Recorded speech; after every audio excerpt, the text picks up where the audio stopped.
ওই যে আবুল আহাবের ব্যাপারে আল্লাহ কোরআনের আয়াত নাযিল করছিল না, ওইখানে এই কথাটা শুনেছে আবুল আহাবের ছেলে উতাইবা। কি নাম বলেন? উতাইবা। এই ঘটনা শোনার পর আল্লাহর নবীর উপরে তার বিরাট রাগ, নবীকে মারবে। সুযোগ পেয়েছে রাহমাতুল লিল আলামিন, আল্লাহর নবী কাবার চত্বরে বসে বসে নবী কোরআন তেলাওয়াত করেন। ওই উতাইবা কাবার চত্বরে আসছে, নবীজি সাল্লাল্লাহু আলাইহি ওয়াসাল্লামকে বলল, মুহাম্মদ এখানে কোরআন পড়া যাবে না, তুমি তোমার বাড়িতে গিয়ে কোরআন পড়ো। আল্লাহর নবী বলেন, উতাইবা এটা আল্লাহর গৃহ, আল্লাহর ঘর, যার যা ইচ্ছা সে তার রবের ইবাদত করতে পারে। এই কথাটা বলার পর উতাইবা নবীকে গালাগালি দেওয়া আরম্ভ করলো। হাদিসে আসছে ওয়াশাক্কা কমিসা, আল্লাহর নবীর জামা ধরে টানাটানি আরম্ভ করছে। নবীজি মানুষজন তাকায়া তাকায়া দেখে আল্লাহর নবীর জামাটা টানতে টানতে উতাইবা ছিঁড়ে ফেলেছে।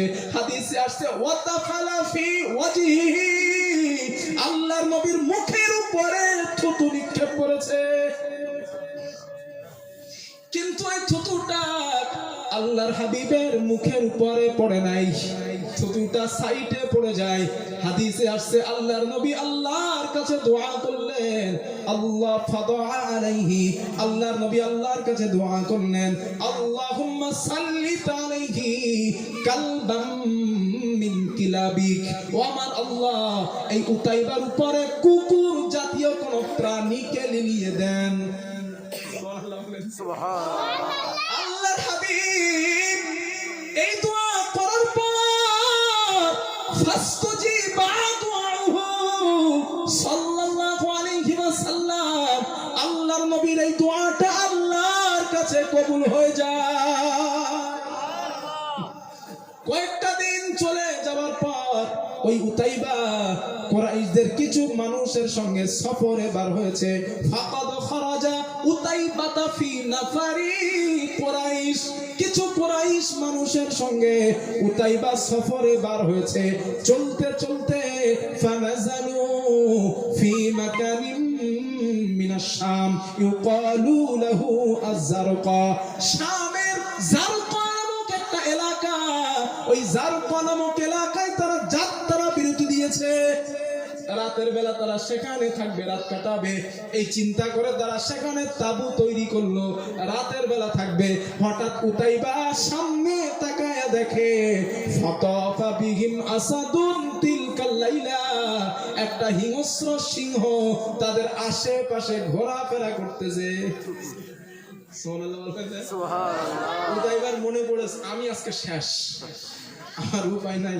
কোরাইশদেরকে ডেকে বলে, কোরাইশরা তোমাদের মনে নাই? বলে কি? বলে আমি আজকে শেষ।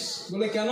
বলে তোমাদের কি মনে নাই যেদিন আমি মক্কায় মুহাম্মদ সাল্লাল্লাহু আলাইহি ওয়াসাল্লামের উপরে জামা টেনেছিলাম, মুখে থুতু দিয়েছিলাম, ওই দিন মুহাম্মদ আমার বিরুদ্ধে তার আল্লাহর কাছে বদদোয়া করেছিল, আল্লাহ এই উতাইবার উপরে কুকুর জাতীয় কোন প্রাণী লিয়ে দেবেন।